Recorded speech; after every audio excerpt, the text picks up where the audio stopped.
Savvy Central Radio, drawing out the best from our guests with your host, Christina Nitchman.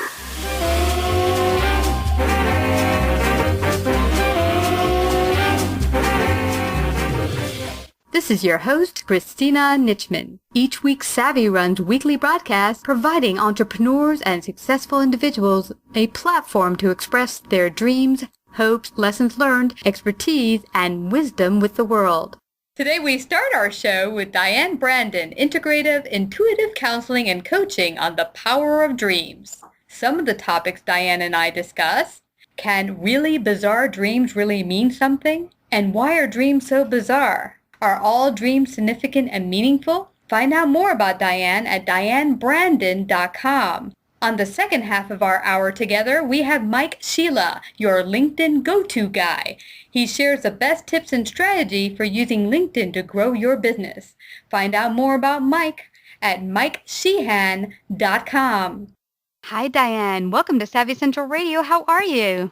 I am fine, Christina. Thank you so much. I'm so glad to be with you today. Well, I'm excited to have you out here today on Savvy. You're the first person we've had on Savvy that's going to talk about dreams and dream interpretation. Fascinating. But before we head on there, share with our audience a little bit about your journey and what led you to becoming an author, speaker, teacher, radio show host, seminar leader, and your work on dream interpretation. Well, Christina, it was not a direct path. I did not set out to specialize in dreams. I actually pursued performing, acting, and singing for many years because I felt that that was what I was here to do. I have always been fascinated by dreams, and actually, back in the early 70s, I started finding material on sleep and dream research. And people have asked me, and I've joked and said, I love dreams because I love to sleep. That is partially true. And, the more I have delved into our world of sleep and dreams, the more fascinating I have found it. And so my interest in dreams just was an interest for many years. And then in 1992, and I didn't set out to do this either, I started working professionally with my intuition. And it took me many years to even start to believe that I was intuitive. And so the dream work I incorporate into my intuitive work. And so it was not at all a straight path. It was not intended. And things just fell into place and it all unfolded organically. And I love doing this work now, and I love teaching other people about our world of sleep, our dreams, and how important they are for us. Yes. I mean, I've been fascinated by dreams for many years when I was even looking at some of the work of Jung. And just because there are times where I've used a dream and then journaled on what the meanings could be and tied it to maybe challenges or stresses in my life. And I'd be like, okay, now that makes sense. I think I figure out why this or that might have turned out in my dream. Now, do you believe everyone has intuition, or is it that some people are more intuitive than others? I feel that everybody has the potential to be intuitive. I feel for some people, Christina, it may be closer to the surface, or we may be more aware of it for one reason or another. And learning how to access intuitive information on demand, which is what I do, which is what I teach. And I've done corporate seminars on it. I've never had anybody not be able to get intuitive information once I teach them how to do it. So because of that, yes, I do feel that everybody has the potential to be intuitive. And I will add this. What I've learned is it's very, very important to bypass all that personal stuff we have as humans, those needs, those wants, those fears, those mindsets. So that's the little caveat, I would share about it. But yes, you can learn how to access intuitive information on demand, and you can learn how to maximize your ability to receive pure, reliable information. So if I just want to see if I understand this, is it that sometimes our preconceived notions get in the way of really getting in touch with our intuition? Well, they'll actually color the information we get. So information that we may feel is intuitive could be coming from a fear, for example. Ah, I see. Yes. So it can be tricky. And of course, information that's really reliable is going to be information that's not coming from one of those sources. Interesting. This recalls for me, and I know we talked a little bit before our interview, Diane, that I had told you when I left the corporate world, I had done so based on a prayer on my way to work when I said, I can't take this anymore, God. But I often feel there's clues or I should say intuitive hits I get when I pray sometimes, and sometimes they're quite strong. And the way I've come to know if something is truly from God or my intuition is when it's something where I'm bubbling with positive excitement, where there's not this dread or fear behind it. Like there's a different energy behind the two. And that, I would say, Christina, is generally true, but there can be exceptions. Can be exceptions because what I've learned, because once I started to accept that, okay, I guess I'm intuitive, I started researching it as a phenomenon, and it is very, very complex. So even the type of information that we get might color the feelings that we have when we receive the information. So you have to kind of look at each little episode, I guess, very individually. And I guess based on the coloring you're mentioning and how you perceive a certain intuition would be based on your experiences and what you've gone through, and then you'd put that perception on whatever intuitive hit you're getting. That's entirely possible. And the other thing that I'm very big on, Christina, is actually working on our personal issues, because they can not only influence our perception so that we're not perceiving things really clearly. They can hold us back in other ways because they can actually drive our behavior. So I'm very, very big on trying to clear the old personal stuff that really can be limiting and can affect us. And I feel, too, if one is spiritual, it's just easier to get to those higher levels. You know, when we've done some of that clearing work. I getcha. Now, for dreams, dreams can feel or seem, at least from my perspective, from some of the crazy dreams I've had, to be really super crazy sometimes. Do dreams really tell us something? Oh, yes, Christina. Yes, they really can. And you mentioned a really important point, and that is that a lot of dreams may seem crazy or bizarre. And the reason for that, there is really a reason for it. It's because, well, I'm going to back up and say that there are various possible sources for our dreams. And for dreams stemming from our unconscious, and a huge percentage of our dreams come from our unconscious, they tend to have, they come in the vocabulary of our unconscious, which is very, very different from our conscious mind. Another thing that happens is that when we go to sleep, we have all these changes in our brain chemicals, changes in our bodies. One of the things that happens is that our cerebral cortex, which is the seat of higher reasoning in the brain, and it's also the part of the brain that names things, is turned off. So this is another reason why dreams don't seem logical and why they seem bizarre, because our unconscious has its own vocabulary. It tends to work by association and connotation. It tends to love visual images or pictorial representations of things. It loves puns. So this is why dreams can seem bizarre, but if you know how to interpret dreams and decode their messages, once you really find out what a dream is telling you, often you will get this huge aha, and it will make perfect sense, and you would never have gotten that message from the dream the way the dream appeared, which is just fascinating to me. It would seem to me that there would be a lot of benefits we would get from understanding and using our dreams, correct? Oh, Christina, yes, you hit the nail on the head. And it is so true that our conscious mind is the tip of the iceberg. And most of us, it really is the subconscious and the unconscious line below the surface of the water.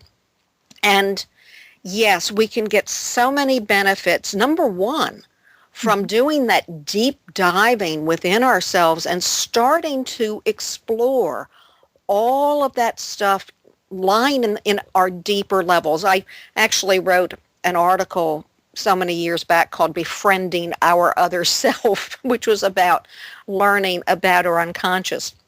And number one, it helps us in that personal stuff and dealing with it that we were talking about earlier. We also can get a lot of insights for our lives through our dreams.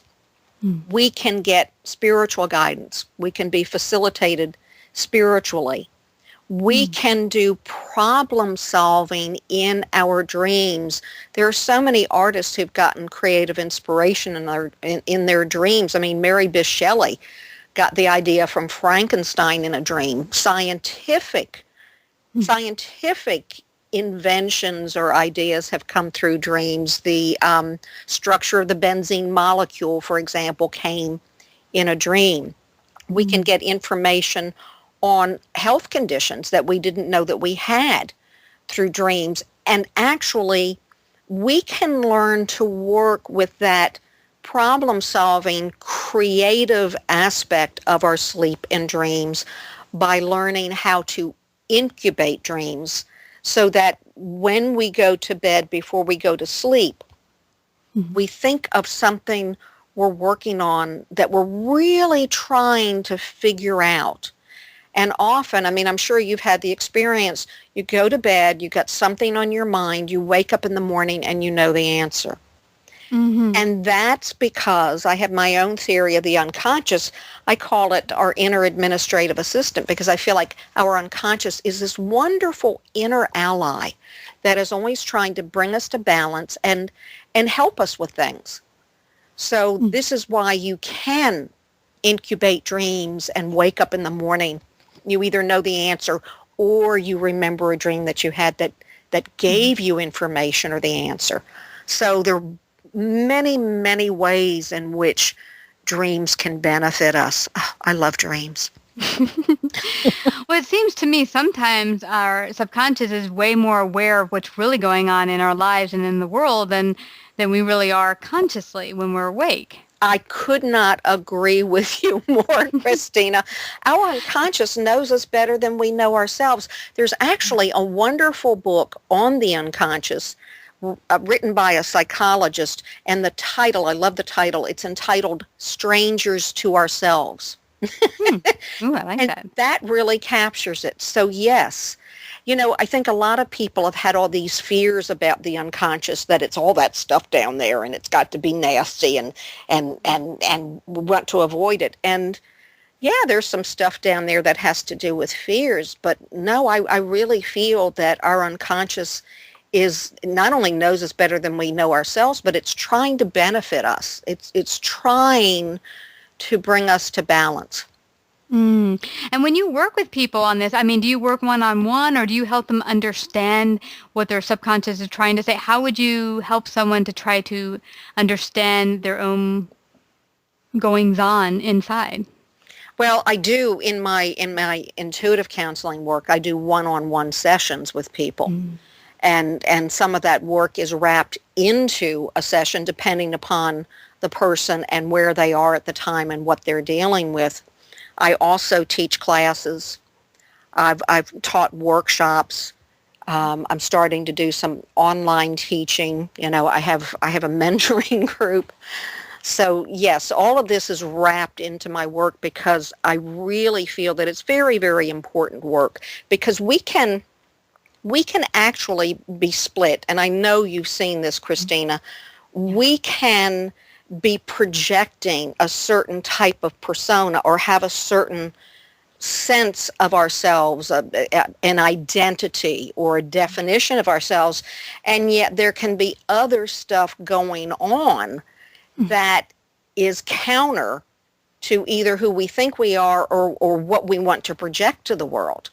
And wow, that's fascinating. Go on. yes, and so I think doing the inner work helps with that. I mean, we have seen many, many public figures who have projected one thing and then other things come out on the news, that were kind of hidden. So I feel that we're healthier when we're in sync with ourselves, when we're consistent, where there's a consistency between our conscious awareness and what is going on underneath the surface. We're healthier that way too. Yeah, I would totally imagine so.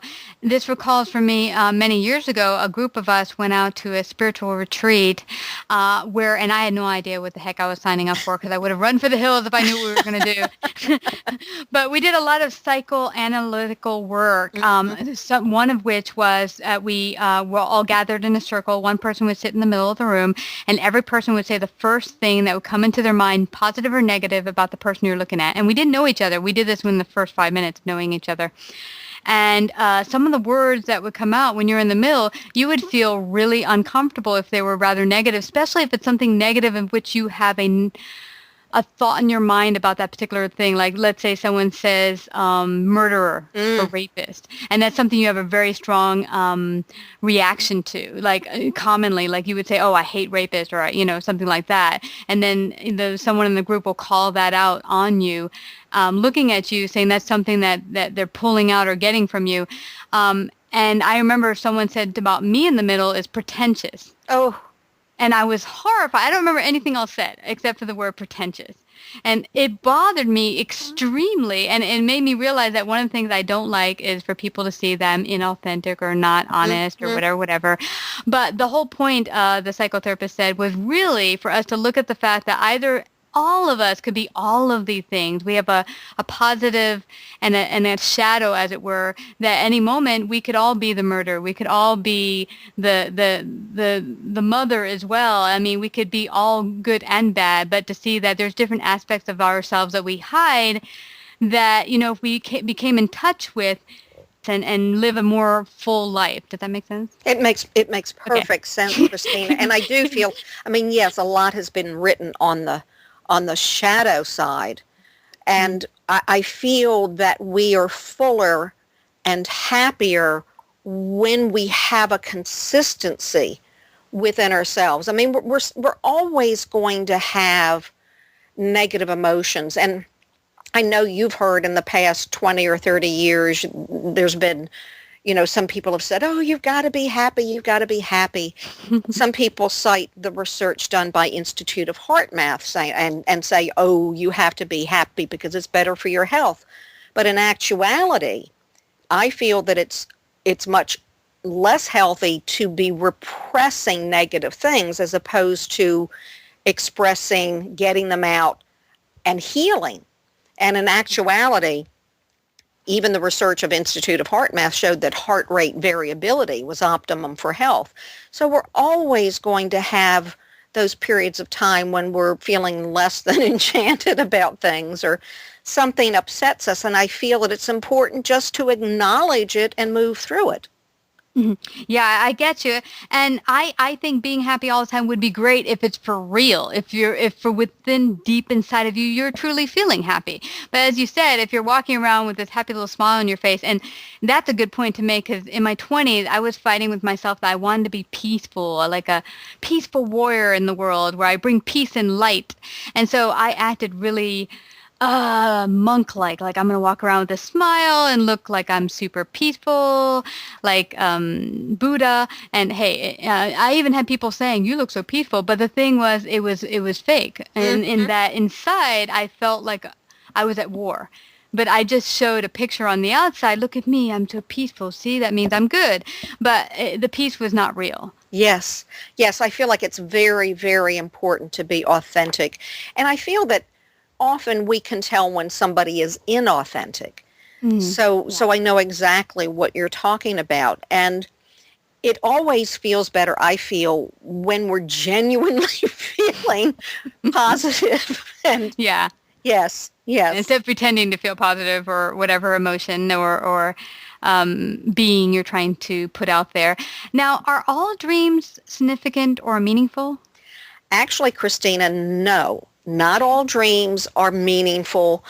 I don't recommend that people try to look at every dream they've had and interpret it and I think we usually have a sense of whether a dream was meaningful or not. Sometimes it's hard to put it out of our mind. Sometimes we just have that sense that it's trying to tell us something. And some of the research that's been done in the past approximately 8 to 10 years has shown that one of the things that happens while we're sleeping is we're filing memories away. Memories are being moved from short-term storage to long-term storage. There's also brain maintenance that's going on, synaptic homeostasis, I believe it's called. Mm-hmm. And sometimes that type of activity will produce dreams. That doesn't mean those dreams are going to be significant. And I feel, based on some of what I have read of the research, we tend to have the more memorable dreams later in our sleep cycle. They tend to be more memorable. They tend to be longer dreams. Dreams can last, believe it or not, anywhere from 4 to 72 minutes. I can't imagine a dream going on for over an hour, but apparently some have. So, the burden is really on us to have that sense, okay, this was a significant dream, so this is what I'm going to put my attention on to interpreting and seeing what the messages are. That's fascinating right there, Diane, because I, for many years, often did not get like more than 5 or 6 hours of sleep. Oh. And yeah, and I would often feel drained, and I would say I never have dreams, and probably because I wasn't getting to that later cycle of sleep that you're mentioning. Could that be a possibility?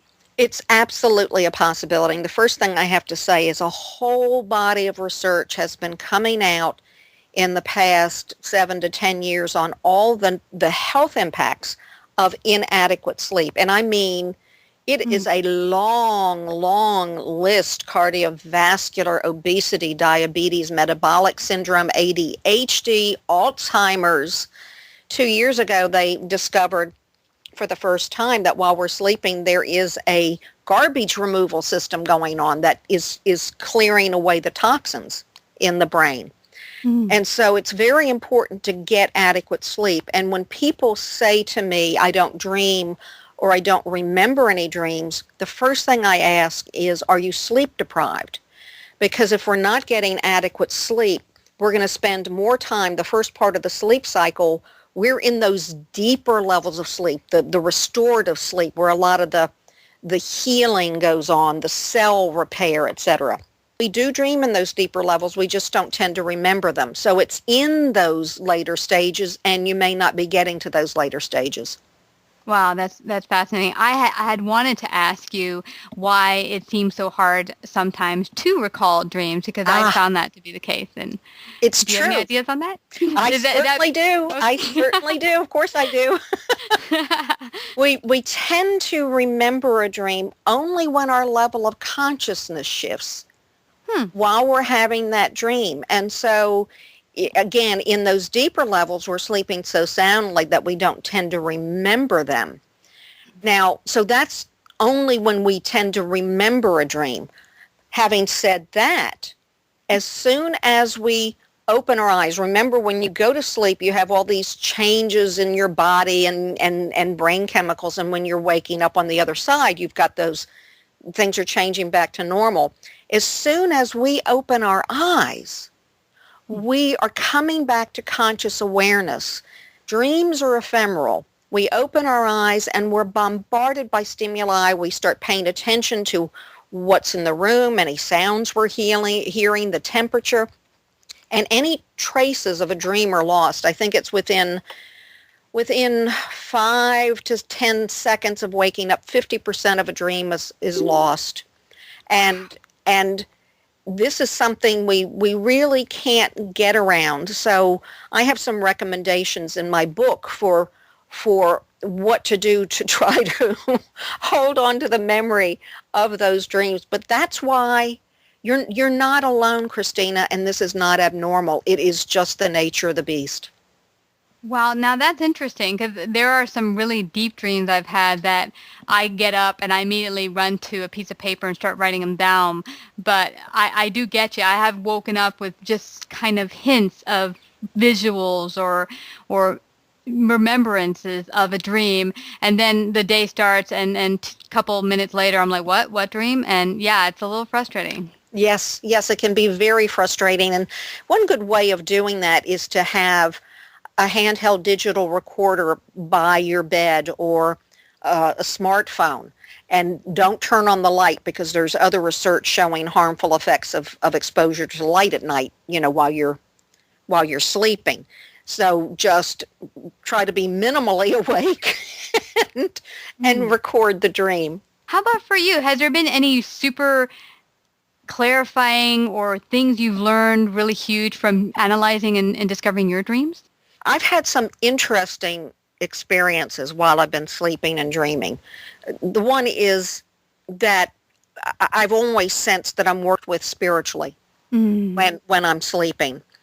I had a pair of dreams coupled with an out-of-body experience back in grad school that really, really threw me off. Wow. I've had some precognitive dreams. I've had many different types of dreams because there are different types of dreams.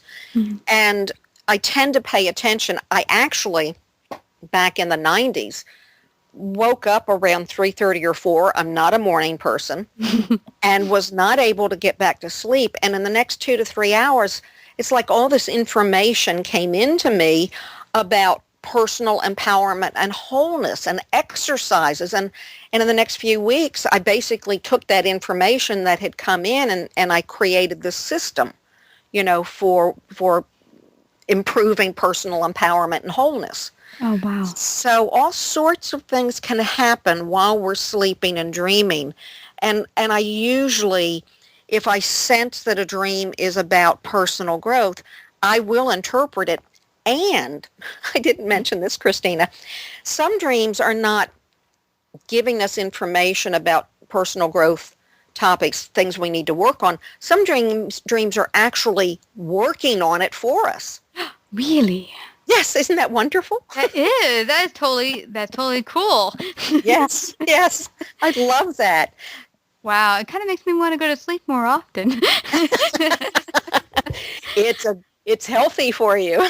Yeah. Well, it's been so fascinating having you out here today on Savvy, sharing all your wisdom and gifts in this area. Before we head on out, let the audience know where they can find out more about you so they can work with you, get your books. Oh, I would love to, Christina. My website is dianebrandon.com, DIANE, BRANDON.com. There is information, my contact information is on there. My 3 books are Dream Interpretation for Beginners, Understand the Wisdom of Your Sleeping Mind, and it's quite wise. Intuition for Beginners, Easy Ways to Awaken Your Natural Abilities, and Invisible Blueprints.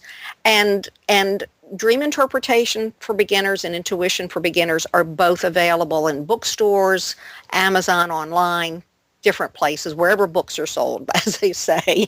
Wow.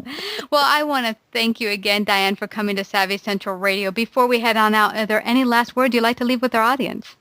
Well, first, I would like to thank you, Christina, and for anyone listening, I would encourage you to embrace what lies below your conscious awareness and realize that you have riches inside of yourself that you may have never realized were there, and you have abilities, you have problem-solving abilities. So I would just encourage you to embark on this journey. Wow, that is fascinating. Well, thank you, Diane, for coming to Savvy Central Radio today. Thank you so much, Christina. Hi, Mike. Welcome to Savvy Central Radio. How are you? I am well today, Christina. Thank you for having me on the show. Well, I'm excited to have you on, and this will be in the first of the month of this wonderful 2016. And I knew it was important to have you on because you're the go-to guy for LinkedIn, and it's commonly used, but not really correctly. It's been an awesome resource for Savvy Central Radio, getting in contact with both guests and our clients. Share a little bit how you came to working and being the go-to guy for LinkedIn and starting your consulting business. I think that really starts with my sales career right out of college. I graduated from college in 95 and went through several different sales jobs. And in 1999, I landed in the technology industry, specifically telecom. And for many salespeople, the way that they were taught to find customers is you go knock door to door, find out who you need to talk to, get a meeting with them, put contracts in front of them, have them sign it, move on to the next client. And there are pros and cons to going door to door, and depending on your industry, it can have some effectiveness. And I learned early on that I was better off with a phone list. And the reason for that was just simple economy. I didn't want to waste a lot of time on gas. And I found that if I had a list of 100 businesses, I could get in touch with 10 or 15 decision makers a day by telephone. And I could set up the necessary appointments to close the necessary meetings to make the necessary money. And I was very successful with that for several years. And right around, I would say, 2003, 2004, that became less and less productive. Meaning I could make 100 phone calls, but I would not talk to 10, 15 decision makers. I would talk to 2 to 5 decision makers. Wow. Now, what caused that change so drastically? I think there were several factors. I think first, more and more businesses had caller ID at that point. It was no longer a paid feature, and it was now an included feature. And people, think about yourself today. If your cell phone rings and you don't recognize the number, you almost never answer it. Oh my gosh, so true. Yes. And what would happen is these people that you could normally get 30 seconds on the phone with to get their interest, they were now just ignoring you. And if you left them a voicemail message, they wouldn't even bother to listen to it. Yeah. Or they might hear you say, "Hi, I'm Mike from fill in the blank company," and then they'd hang it up because they didn't recognize your company or your name. Exactly. They're like, "I don't know you, so I'm out of here." Yeah. Yeah. And as a result of that, I had to find another way to get in front of customers. And a friend of mine who is a bit of a social media god here in the Baltimore area had invited me to connect on LinkedIn right around 2005. And like many people, I got the invite and I kind of slapped together a profile, and I didn't really do a whole lot with it. For the longest time, I didn't even have a picture of myself up there, so it was just my name and who I worked for, and I didn't do a lot with it. And maybe about a year and a half later, I really started paying attention to LinkedIn, and I started doing a lot of research on people that I wanted to do business with. I was trying to, as they say in sales, swim upstream. I wanted to work on bigger customers because it takes just as much time to sell a $10,000 customer as it does a $1,000 customer, but the reward is greater. Now, can you just stop there with that comment? Because I've heard people say that, and I've heard people roll their eyes and be like, well, yeah, sure. How is it easier to sell something that's, say, 10,000 or maybe $500,000 as opposed to $10 or $100? Why is it easier or the same? It takes the same level of effort. Somebody that's spending $10,000 is going through a very similar process for somebody that is spending $1,000. You get, every person as an individual kind of has their strike point. For example, if you're in a grocery store and you're hungry and there's $1 candy bar there, you put very little thought into that decision. Correct. by comparison, if you're buying a $500 TV, you probably put some thought into that. You didn't do that on a whim, right? Yeah. Okay. You're probably not buying a $200 pair of Bluetooth headphones on a whim either. Mm-mm. Mm-hmm. You're not buying a $1,000 couch on a whim either. Mm-mm. I just mentioned $200, $500, and $1,000, and you're going through a very similar process to make all three decisions. Mm-hmm. Absolutely. Cool.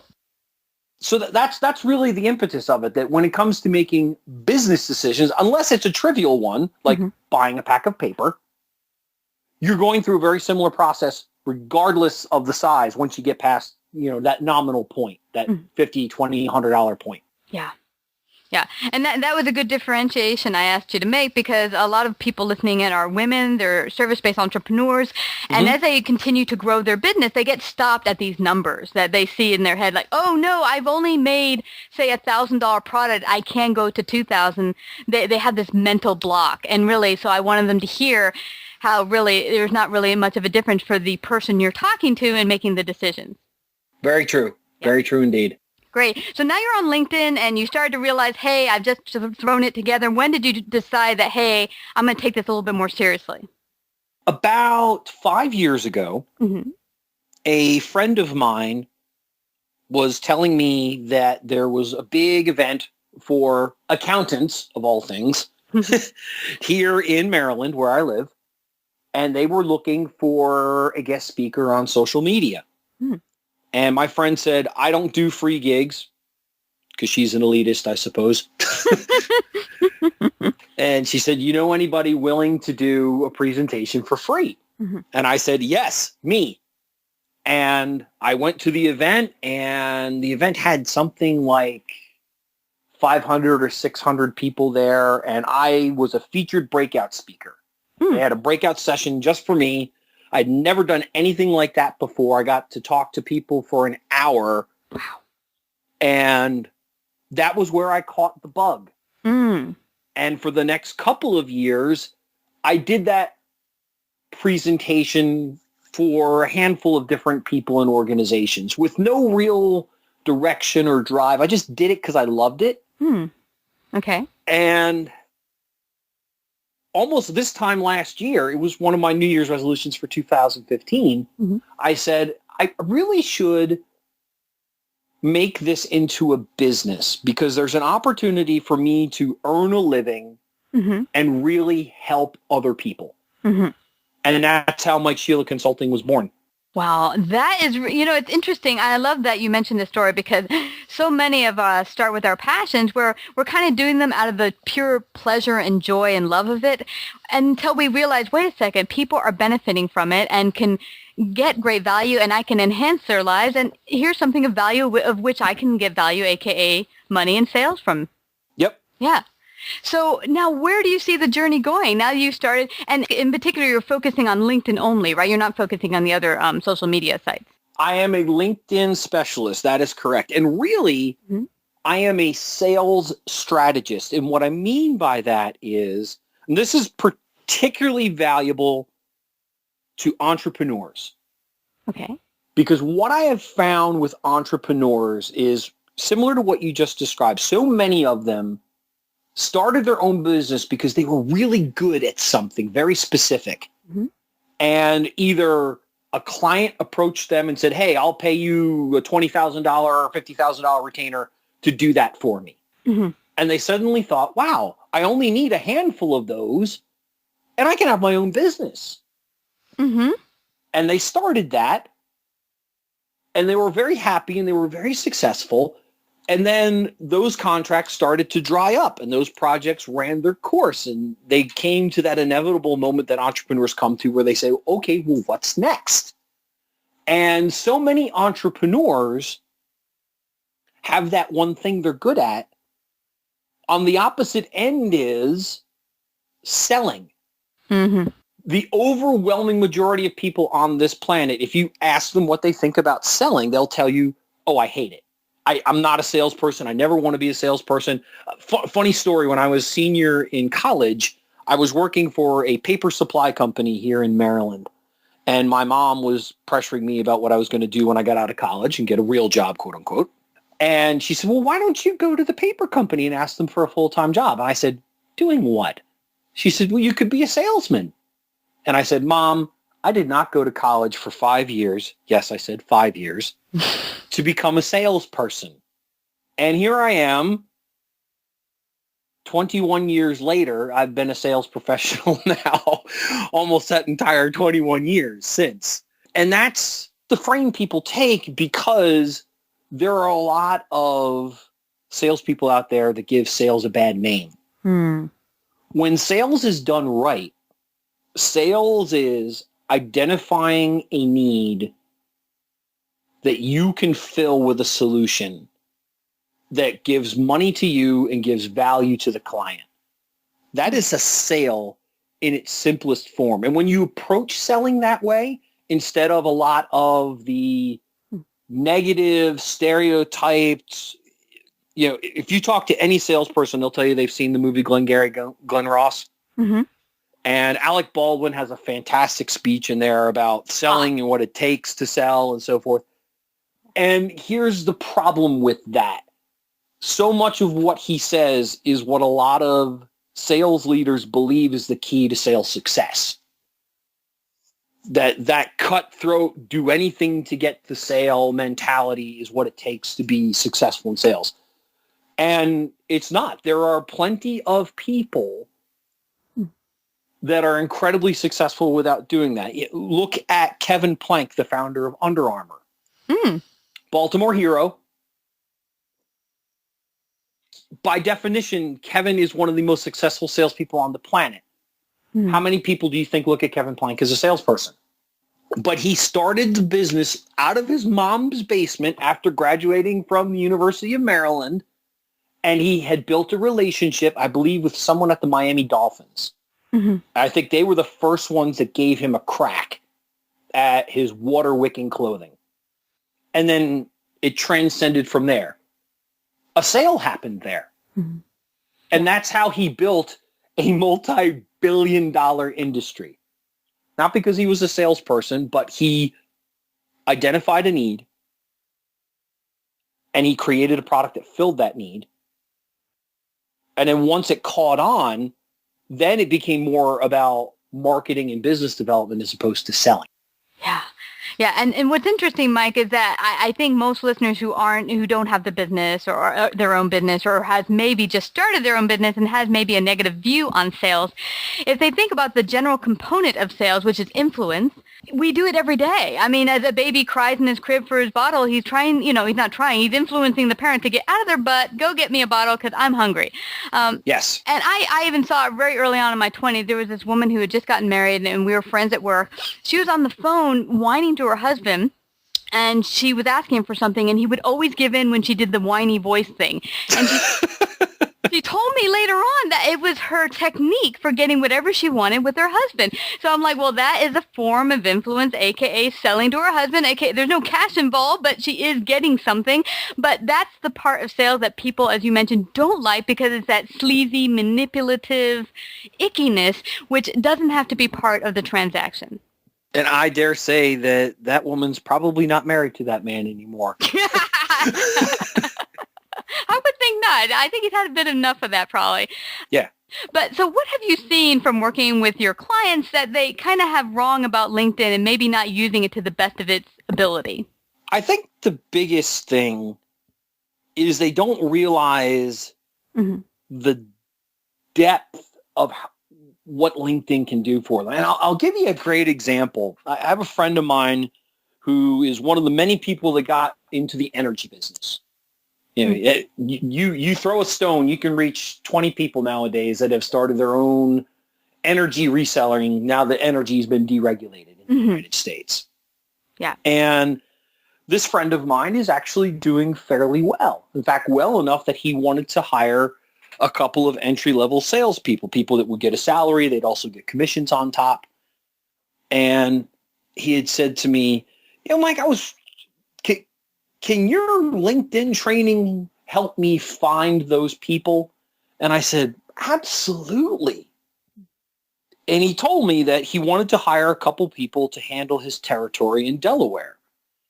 And I walked him through the steps of using the right keywords, narrowing down to Delaware, now narrowing down to what degree, meaning are you directly connected to them? Are they first degree connections like you and I are on LinkedIn? Mm-hmm. Are they second degree connections, meaning they know somebody that I know? Are they third degree connections, which is a little bit of a farther reach, or do they share a group with me? And then once you have that understanding, then how do you approach those people? And it's about really being strategic and having a plan of action. So for entrepreneurs that have had success, you developed a widget and you sold that widget to 10 different companies, and those companies all love the widget, but they no longer have need of the widget. So now you need 10 new companies, right? Mm-hmm. The first thing you do is you look at those 10 companies that you sold to, and you identify, is there a vertical? And there doesn't have to be, but if there is, that's a great leverage point. What's a vertical? Yeah, what does that mean, vertical? A specific industry you've had success selling to. Got it. Okay. Education, healthcare, retail. A type of business. You've done well with businesses that have 10 to 20 employees. You've done well with businesses that have 50 to 100 employees. When you can identify those trends in the businesses that you've sold to, you now have a blueprint for the people you want to continue to sell to. Okay, awesome. Let's just say for this conversation, you've had success selling into healthcare. Mm-hmm. And you typically deal with the chief financial officer. That's who you sell your product to within healthcare. That's their title. They could also be the director of finance. They could be the controller. But that's where you sell. That's where you go to get contracts signed and to get paid. If you start with chief financial officer in LinkedIn, you're going to get over 1 million hits. Mm-hmm. And I don't think I'm exaggerating when I say 1 million, because there's literally billions of people now on LinkedIn. Mm-hmm. That's too big of a list to work from. Let's say that you are in Baltimore, Maryland, and you want to focus a list to Baltimore, Maryland. You go to the advanced settings tab on your search after you've typed in chief financial officer, and you scroll down to the bottom where it says in or near. You enter in your zip code 21227, and then you can pick the range, meaning are they 10 miles away? Are they 25 miles away? Are they 50 miles away? Are they 100 miles away? How big of a circle do you want? Mm-hmm. You start with 10. Keep it nice and small. And that list generates 350 people. Now, you modify it one more time to second degree connections. And here's why that's important. Yeah. The second degree connection means I know someone that you also know. Mm-hmm. I have somebody in common with you. And you've pared that list down. Now you've got 50 people that are CFOs that are within 10 miles of your zip code, and you have a mutual connection with them. And the best part is you normally have more than one. Mm-hmm. If you just have one mutual connection with them, you can still make this process work. It's more effective when you have multiples. And I'll give an example. You find that CFO and you have 22 mutual contacts with that person. Mm-hmm. And I've seen that a lot. I have just under 3,000 connections on LinkedIn now. And that's a process of the last 7 years. Mm. Me going out and averaging a new connection a day. And that's something else we can talk about if we don't run out of time. Yeah. But when you do that and Bob Smith is the CFO at XYZ Healthcare in Baltimore, Maryland, and I have 20 mutual contacts with him. I'm now going to reach out to each one of those 20 mutual contacts. I'm going to pick up the phone and I'm going to call them and I'm going to say, hey, Christina, I was doing some research on LinkedIn and I saw that you know Bob Smith. Bob could be a very good customer for me, let me ask you, how well do you know him? Mhm. And how do you recommend that I reach out to him? What is something he would respond to? Mm. And I'm going to get a couple of answers here. I'm either going to get, I don't know him all that well. Okay. Have you ever spoken to him before? Or how did you get in front of him? Mm-hmm. Or they're going to say, oh, you know what? Yeah, I've done business with Bob before, and this is what I sold him. And would you mind introducing me to Bob? Yeah, sure, I can do that. No problem. And then you get the golden nugget. Mm. You get that one that says, like, Bob was my roommate in college, or he dated my sister, or there's this great tangible link between the two of you. I actually got a meeting with the director of IT for a huge spice company here in Maryland about a year ago because I was good friends with her cousin. I reached out to him and said, hey, Jim, would you mind introducing me to Mary? He goes, Mary's my cousin. Be happy to do it. Mm-hmm. And here's what happens. You've got that list of 20 people. You call all 20. Mm-hmm.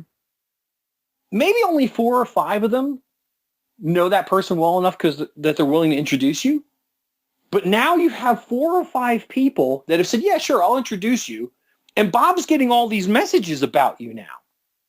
Mm. Bob gets a message from Christina that says, hey, talk to my friend Mike Shelah. You'll love him. And then he gets one from Steve. Hey, talk to my friend Mike Shelah. You're going to love him. And now, by the time you call Bob, all these other people have vouched for you. And even if your product is a horrible fit, he's going to listen to what you have to say. Wow. Mike, this is genius.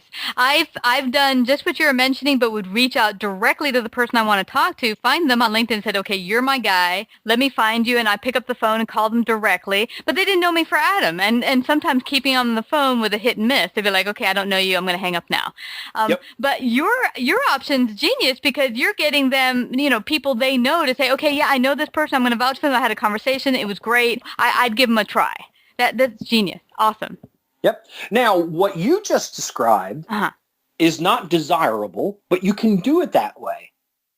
When you go into LinkedIn, if you're targeting people, target them for the right reasons. I will always go after people that are in my fraternity. Mm-hmm. I will always go after people that went to the same college as me. I like to talk to people that are from where I'm from. You would not believe how many people have moved out of New York. Wow. One of my dearest friends, he's actually my professional mentor. He moved to Baltimore to go to college, much like me. And then now he lives in Port Chester. And because that's where he grew up. And I tell him, well, geez, I grew up 30 minutes from you in Westchester County. And so that was something that we were able to bond on and identify with right from the start. Or if you're looking at their profile, I mentioned the McCormick Spice lady. When I looked at her professional profile on LinkedIn, it said under interests that she played the video game Rock Band. Mm-hmm. Now, full disclosure, I am a Guitar Hero Rock Band junkie. I have every single one from my Xbox. And oddly enough, my son likes to watch me play. Mm. And there are nights where I will just play for him for an hour and a half, and we're just cranking through songs and just having a blast. So when I got the meeting with Mary, it was a conference call, and we were waiting for some of the other people to come on, and I said to her, hey, Mary, I've got to ask you, your profile said that you play Rock Band. Mm-hmm. How did that come about? And she told me that they had a contest at work, and somebody had brought it in, and she thought it was just so much fun. She had to buy it for her grandchildren. And I said, oh, that's great. And I told her my story. I said, what's your favorite song? And she goes, oh, I do Wanted Dead or Alive by Bon Jovi. I said, oh, I love that song. Do you sing? Do you play guitar? She said, I usually play guitar. Sometimes I just sing. Mm-hmm. I've found a common ground with that person who before that literally knew nothing about me. And now they feel okay with me. Yeah, and that's fascinating because from people I've met, and I don't care what their background is, I can always find a common thread or chord. Now, I found interesting, Mike, you were mentioning before making that one connection a day. Now, that's amazing. And a lot of people here I've talked to over the years, like, oh, I can barely make 10 calls a week or something for sales. How do you end up making that real connection, personal connection, one per day? How have you established that? It's actually a lot easier than people think. For example, how many people have you interviewed in the last year for your podcast? 400. 400. Yeah. Are you connected to all of them? Yes. You are the exception. You're not the rule. Really? Wow. Yep. The majority of people, when they're in a situation like that, they don't reach out and connect. One of my favorite things to do when I get in front of a new client is I connect with them on LinkedIn. If I've made that phone call and I'm going to meet with Bob Smith next week, first thing I do is I send him an invite and say, hey, Bob, thank you for your time on the phone today. I'm really looking forward to meeting you next. Mm-hmm. And what almost always happens is that when I meet with Bob, Bob's not the only person in the room, right? Mm-mm. He brought along Steve. He brought along Mary. Maybe he brought along Roger, depending on the size of the company and the solution I'm presenting, right? Mm-hmm. So now I have 3 more contacts. So I met with Bob today. I'm in that meeting. I meet Steve, Mary, and Roger. Right after the meeting, I go home, fire up my LinkedIn profile. Steve, Mary, Roger, thank you all so much for your time today. I really look forward to working with your business. Connect, connect, connect. Yeah. That's taking up several notches, not only just with the person you just met and following through, which is a totally another conversation we could do together because that drives me batty. How many businesses, seriously, big, large, small, who are really, really bad today with that follow-up and follow-through and connecting with not only the person, but say you have an idea to go forward, but you don't follow up and follow through. So that is awesome. But, we are getting to the end of our time, and I do not want people to go away without finding out more about you and being able to get your website, contact you to work with you, all that jazz. Let them know how they can do that. Naturally, I am on LinkedIn. Yeah. I'm very easy to find. I like to say I'm very Googleable. You can find me through my website, which is www.mikeshelah.com, MikeShelah. MikeShelah.com. You can follow me on Twitter @Mike Shelah. You can check out my pictures on Instagram @Mike Shelah. I have a Facebook page, Mike Shelah Consulting. Very easy to find. And for the listeners today, 2 things. First, everybody that's listening that goes to my website can sign up for a free 3-page report where I review their LinkedIn profile for them. All you have to do is go to the website, put in your email address. A few days later, you get the report. And I detail the things that I see that you're doing right, and I make recommendations to make your profile even better. That's awesome. If that's not enough, if you like that, but you're like, you know what, I think I'd like to talk to you more, Mike, businesses can engage me for one-on-one coaching, which is normally $250 for a 90-minute session. For all of your listeners, price is cut in half. It's $125. All they have to do is mention that they heard me on your show.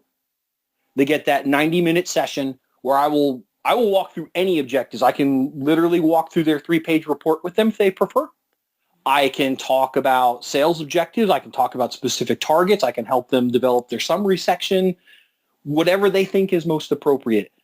And I also have, for sales organizations that have sales teams of 5 or more, I actually do a 10-week course.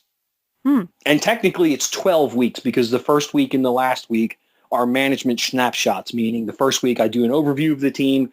We go through the 10-week course. So at the end, I do another snapshot for the management team to talk about where the direction should go, how much they still need me if they do it all. Oh, that's great. That is totally, and thank you so much for that gift of knocking down the price by half. That is totally awesome. Now, we're going to end out today. I want to thank you again for coming to Savvy Central Radio, but before we leave, is there one top tip you'd like to leave people with regards to LinkedIn? Yes. Think keywords, not buzzwords. Ooh.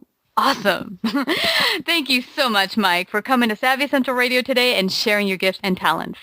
Thank you, Christina. I've enjoyed this. Me too. Take care. Bye-bye. Savvy Central Radio is home to over 100,000 listeners per month globally and runs in syndication on 8 AM and FM platforms, including iHeartRadio and 6 podcasting platforms. To find out more about our paid sponsorship opportunities or to become a guest and find out how we can help you get your message out to the world, call 718 area code 713-2289 or email at savvycentralradio@gmail.com.